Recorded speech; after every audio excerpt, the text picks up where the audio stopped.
আখিরাতের দুই পুরস্কারের প্রথম হলো মুত্তাকি, যারা তাকওয়াওয়ালা বিনা হিসাবে পাবে জান্নাত। পরকাল জীবনের দ্বিতীয় পুরস্কার মুত্তাকিনদের জন্য। আল্লাহ বলেন আমি পর্দা ছাড়া ডাইরেক্ট আমার মুত্তাকিনদের সাথে দিব মোলাকাত। দুনিয়াতে আরো 6 পুরস্কার।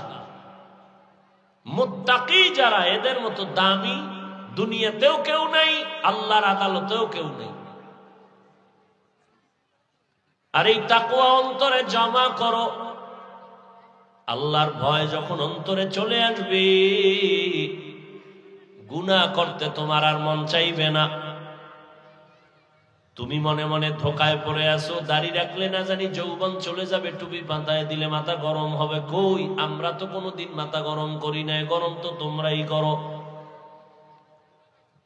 বাংলাদেশে তালাশ করে দেখবা, যত স্বামী বউ তালাক দেয় অধিকাংশ দেখবা সব টুপি ছাড়া মাথা গরম। একজন টুপিওয়ালার মাথা গরম নাই। বরং যে রসুলের সুন্নত হিসেবে টুপি পরবে তার মাথা থাকবে ঠান্ডা। রহমতের নবীর আদর্শ মানিয়া চলার কারণে তোমার চোখের সামনে তাকাইয়া দেখো, মহামারী করোনা, স্কুল কলেজ বন্ধ, চাকরি বন্ধ, ব্যবসা বন্ধ, লেখাপড়া বন্ধ, দুনিয়ার সব কিছু বন্ধ হয়ে গেছে। কিন্তু উলামায়ে কেরামের মিশন, একটা কোরআনের মাদ্রাসাও বন্ধ হয় নাই। না খাইয়াও কোনো হুজুর মরে নাই। ও আল্লাহর বান্দারা, দুনিয়া দুনিয়া করিয়া যারা আল্লাহকে ভুলে গেছো, দুনিয়া দুনিয়া করার পেছনে 2টা উদ্দেশ্য থাকে। 1 নাম্বার, দুনিয়াতে সম্মানের চেয়ার পাইবে আর শান্তির জীবনে ঘুমাবে। কিন্তু আমি হিসাব করে দেখলাম, যারা দুনিয়া দুনিয়া দুনিয়া করে জিকির করিয়া আল্লাহ নবী সারিয়া আলেম ওলামা থেকে দূরে, এরা সম্মানেও নাই, শান্তিতেও নাই, একটাও সম্মানে নেই। ওই সম্মান দিয়ে লাভ কি বাবা? যে একবার ফুলের মালা, ফাইনালে জুতার মালা, কি সম্মানের দাম আছে? টাকা দিয়া সম্মান কিনলে তো এমনই হবে। টাকা দিয়া সম্মান কিনলে প্রথম ফুলের মালা, ফাইনাল কি মালা? আর আল্লাহ যদি সম্মান দান করেন, ওই সম্মান যদি ধরিয়া রাখো, দুনিয়াতেও তুমি বাদশাহ, পরকালেও তুমি বাদশাহ। চেয়ারম্যানের চেয়ারের মেয়াদ শেষ, এমপির মেয়াদ শেষ, মন্ত্রীর চেয়ারের মেয়াদ শেষ, অনেক এসপি, অনেকে ওসি, অনেক ডিসির চেয়ারের মেয়াদ শেষ। কিন্তু আল্লাহর সম্মান পানেওয়ালা কোরআনওয়ালারা যে চেয়ারে বসে, কোনো মেয়াদই নেই। শেষ কিসের? এরে নবীরা আসে, আল্লাহর দেয়া সম্মান কই? তুমি দুনিয়া দুনিয়া দুনিয়া কইরা সম্মানেও নাই, তুমি শান্তিতেও নাই, বরং প্যারার উপরে প্যারা, পেরেশানি আর পেরেশানি। ছেলে নিয়ে পেরেশানি, মেয়ে নিয়ে পেরেশানি, বউ নিয়ে পেরেশানি, দোকান নিয়ে পেরেশানি, ব্যবসা নিয়ে পেরেশানি, চাকরি নিয়ে পেরেশানি, শেষ পেরেশানি হামলার ভয়, মামলার ভয়। আর আমাকে কোনো পেরেশানি আছে? জেহেনে রাইতে এনে কাইতে, ইমামতি থাকলেও আলহামদুলিল্লাহ, না থাকলেও আলহামদুলিল্লাহ, বয়ান চললেও আলহামদুলিল্লাহ, বয়ান না চললেও আলহামদুলিল্লাহ। করোনার সময় তো ঘরে বয়ে রয়েছি, কই কোনো হুজুর তো না খাইয়া মরে নাই, কোন ইমাম তো না খাইয়া মরে নাই, সম্মানও কমে নাই। চোখের সামনে দেখতেছো, এরপরেও কেন নবীর আদর্শের মালা গলায় লাগাও না? আমি কিন্তু একবারও বলি নাই, বলবো না যে তুমি হুজুর হও, দাড়ি রাইখা টুপি লাগায় এরপরে তসবিহ হাতে টানো, একবারও বলি নাই, বলবো না। ভয় নাই। ইসলাম অনেক সহজ, তুমি কঠিন বানাইছো কেন? তুমি চাকরি করো আলহামদুলিল্লাহ, ব্যবসা করবা আলহামদুলিল্লাহ, ডাক্তারি পড়বা বাধা নাই, ইঞ্জিনিয়ারিং পড়ো বাধা নাই, তুমি প্রফেসর হও বাধা নাই, ওখানে থাইকা মদিনার আদর্শের মালা গলায় লাগাও, ডাক্তারি পড়িয়াও তোমার জান্নাত রেডি। তুমি এত ভয় পাও কেন? তুমি ডাক্তার হও, ডাকাত হইও না, গোটা দুনিয়াটাকে আলোকিত করো। তোমার মতো যুবকরাই তো দুনিয়াটাকে আলোকিত করেছে। কিন্তু বেঈমানের গোষ্ঠীরা কত বড় ষড়যন্ত্র করে মোবাইল হাতে দিয়ে চরিত্র ধ্বংস করার জন্য। মুসলমানের হাতে হাতে মোবাইল, আবার কিছু বাপমা নামের কলঙ্ক আছে, বাচ্চার হাতে মোবাইল দিয়ে দিছে। মানে ছুরি দিয়া গলা কাটাটা ওটা ছিল ডাইরেক্ট, মোবাইল দিয়ে জীবন নষ্ট করে এটা ইনডাইরেক্ট। কেমন মা বাবা, কেমন অসতর্ক মা বাবা। আল্লাহ হেদায়েত দান করুন। এরে আমার কলিজার যুবক, ঢাকা বিশ্ববিদ্যালয়ে যাও, জাহাঙ্গীরনগরে যাও, গিয়া দেখো কলেজে লেখাপড়া করে, পাগড়ি মাথায়, বড় জামা, বড় দাড়ি, পেছন দিক দিয়ে তাকাইলে মনে করবা মসজিদের কোন খতিব, অথচ সে আরবিও ভালো জানে না। এই যুবক বাবা, কই পড়ো? কয় ঢাকা কলেজে পড়ি, জাহাঙ্গীরনগরে পড়ি। থাকো কই? সলিমুল্লাহ হলে থাকি ঢাকার। তোমার এই রং কেন? কয় আল্লাহওয়ালাদের নেক নজর লাগছে। কি লাগছে? এরে যুবক, তুমি জেনারেল লাইনে পড়ি একটা ডিসি হও, জেনারেল লাইনে লেখাপড়া করে তুমি এসপি হও, ওসি হও, ডাক্তার হও, ইঞ্জিনিয়ার হও, প্রফেসর হও, ব্যবসায়ী হও, চাকরিজীবী হও, ছোট একটা দাবি, বেয়াদব হইবা না। তোমার জীবন সফল। যা বলে গেলাম খুব হিসাব করে বলে গেলাম। ডাক্তার হও, ইঞ্জিনিয়ার হও, প্রফেসর হও, চাকরিজীবী হও, ব্যবসায়ী হও, কোনো বাধা নাই। তবে কি হইবা না? বেয়াদব। মা বাবার সাথে বেয়াদবি করলে তোর জীবন মরার আগে শেষ। শিক্ষকের সাথে বেয়াদবি করবা না। তোমার ব্যবহারে কোনোদিন আলেমরা যেন কষ্ট না পায়, তোমার ব্যবহারে আচরণে কখনো যেন মা বাবা কষ্ট না পায়, তোমার ব্যবহারে কখনো যেন আমার আল্লাহ কষ্ট না পায়, তোমার আচরণে যেন আমার মদিনাওয়ালা কষ্ট না পায়। তাহলে তুমি ডাক্তার হইয়াও জান্নাতি, ইঞ্জিনিয়ার হইয়াও জান্নাতি। আর যদি বেয়াদবি কইরা ডাক্তার হও, একটু আগেই বলছি তাসলিমার মতো পালানো লাগবে।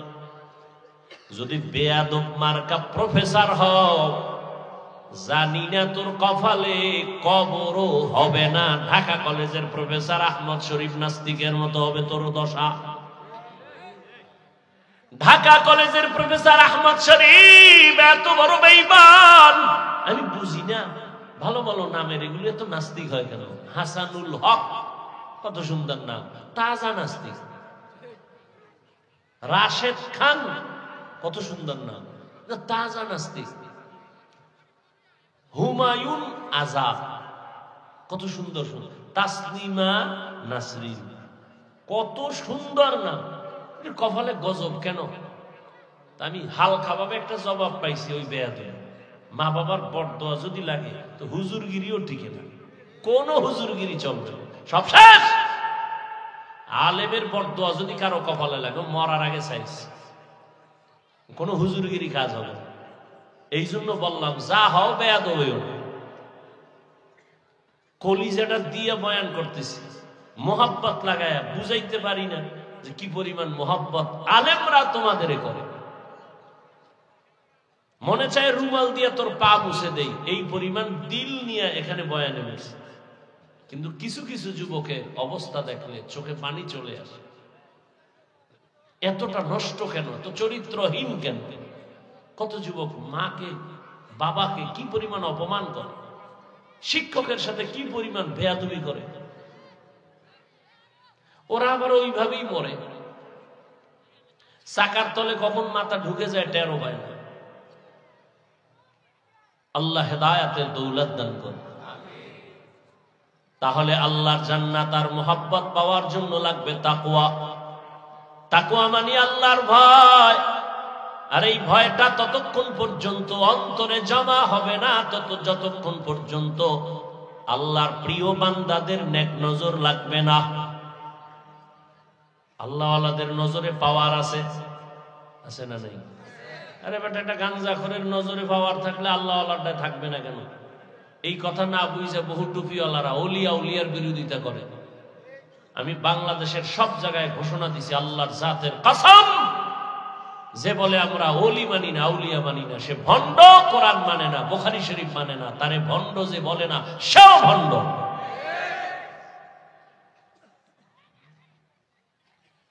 আল্লাহওয়ালাদের নজরে পাওয়ার দেখবেন একটা গাঞ্জাখোর দুধের বাচ্চার দিকে বদনজর লাগাইছে, তো বাচ্চা অসুস্থ হয়ে গেছে,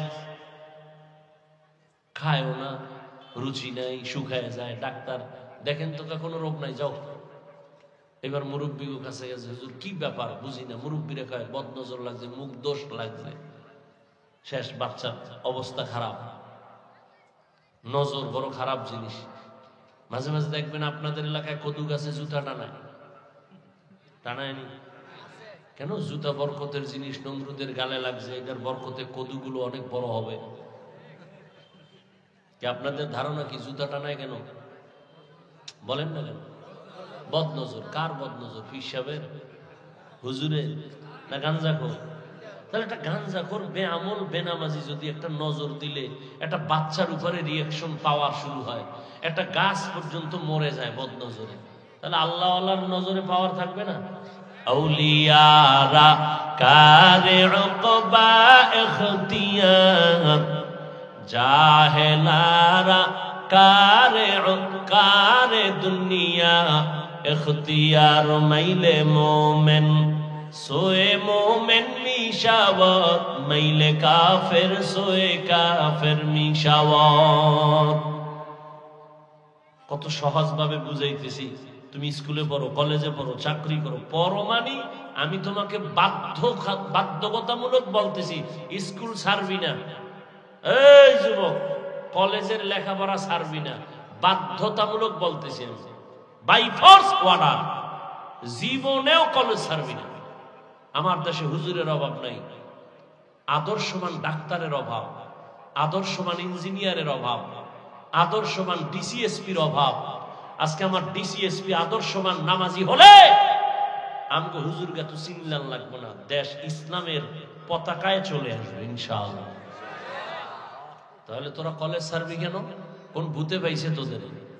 কিন্তু আকাম করিস না, সারা রাত মোবাইলে আকাম করিস না, মা বাবার বরদোয়া নিস না, শিক্ষকের বরদোয়া নিস না, আলেমের দোয়া নিয়ে চল। তুই ডাক্তার হইয়া শুধু বাংলাদেশ কেন, সারা দুনিয়ায় তোর সুনাম অর্জন হবে, আল্লাহ করবে। তোর এত টেনশন কেন? আমি হাফিজুর রহমান রে কোন সোরে চিনত, সেই বঙ্গোপসাগরে ছিলাম, মনে আছে সব। না খাইয়া রাস্তার পাশে পড়ে রয়েছে, আব্বাই মাদ্রাসায় পাঠাইছে, হাইটে যাইয়া ক্ষুধায় পড়ে রয়েছে, শুয়ে রয়েছে। একজনে আমারে ভ্যানে করে, আমাদের দেশে ভ্যান ছিল, ভ্যানে করে আইনা এরপরে বাড়ি দিয়ে গেছে। দুনিয়াতে আসার থেকে জীবনে ফুল প্যান্ট, হাফ প্যান্টটা আমার বাবা পরায় না, পায়জামা আর লুঙ্গি পরে আসছে, আর এখনো সেই লুঙ্গি লয়ে আছে। আল্লাহ যারে সম্মান দেয়, যোগ্যতা দেখে না। তো তুমি ডাক্তার হয়ে তুমি সরাইলে কেন? তোমার সুনাম সারা দুনিয়ায় হবে, আল্লাহ সরাবে। তবে আদর্শ ঠিক রাখো, চরিত্র ঠিক রাখো, আর কিছু দরকার নেই। চরিত্রবান ডাক্তার হও, গোটা দুনিয়া তোমার পেছনে ঘুরবে। তুমি টাকার পিছনে ঘুরবা কেন? টাকা তোমাকে খুঁজবে, সম্মান তোমাকে খুঁজবে। সারা রাত আকাম করবি, তোর জিগাইবে কে? তুই তো ঠাডা ফিরে মরার কথা, খালি মোহাম্মদের উম্মত হওয়ার কারণে আল্লাহ তোর এখনো বাঁচায় রাখছে। মোহাম্মদের উম্মত যদি না হইতি, ঘুমের মধ্যে ঘুম থেকে উঠে দেখতি চেহারা বান্দর হয়ে গেছে, শুকর হয়ে গেছে, চিনলি না সেই নবীরে। ইয়া আইয়ুহাল্লাযীনা আমানুত্তাকুল্লাহা ওয়া কুনু মা'আস সাদিকিন। ও আমার যুবক বাবা, এখন থেকে তৈরি হয়ে যাও। একটা বয়ান তুমি অন্তরে ঢুকাও, শুধু একটা কথা, ওরে অন্তর, আমার মতো যুবক জেনারেল লাইনে থাকিয়া যদি চাকরি করে, ব্যবসা করে, লেখাপড়া করে, নামাজ পড়ে, আমি কেন পারি না? আর কোনো ওয়াজের দরকার নেই। আমার মতো যুবক যদি রাস্তায় গাড়ি চালায়, নামাজ পড়ে, আমি পারি না কেন? আমার মতো যুবক কৃষি কাজ করে, নদীর মধ্যে মাছ ধরে, নামাজ ছাড়ে না, আমি পারি না কেন? ও পর্দার আড়ালের আম্মা জানেরা, যত বয়ান আপনাদের সন্তানদের শোনাই, আপনাদের দোয়া আর অবদান আর চেষ্টা না থাকলে সম্ভব হবে না। কারণ গাছ ভালো হলে ফল ভালো হবে, আম্মা জানের চেষ্টা আর দোয়া থাকলে সন্তান ভালো হবে। এরে আম্মা জান, এই স্টেজে কয়েকটা ছেলের মাথায় পাগড়ি দিলাম, কোরআনের হাফেজ। আম্মা জান, আপনাদের এত দাম, এত মর্যাদা আল্লাহ দিছেন, নবী দিছেন, আপনারা কেন এত দুর্বল পয়েন্টে দাঁড়ানো আছে? মনে কি চায় না একটা আদর্শ সন্তানের মা হইয়া কবরে যাবেন? আপনারা তো নবীদের মায়ের মতোই দামি মা, সাহাবায়ে কেরামদের মায়ের মতো দামি মা।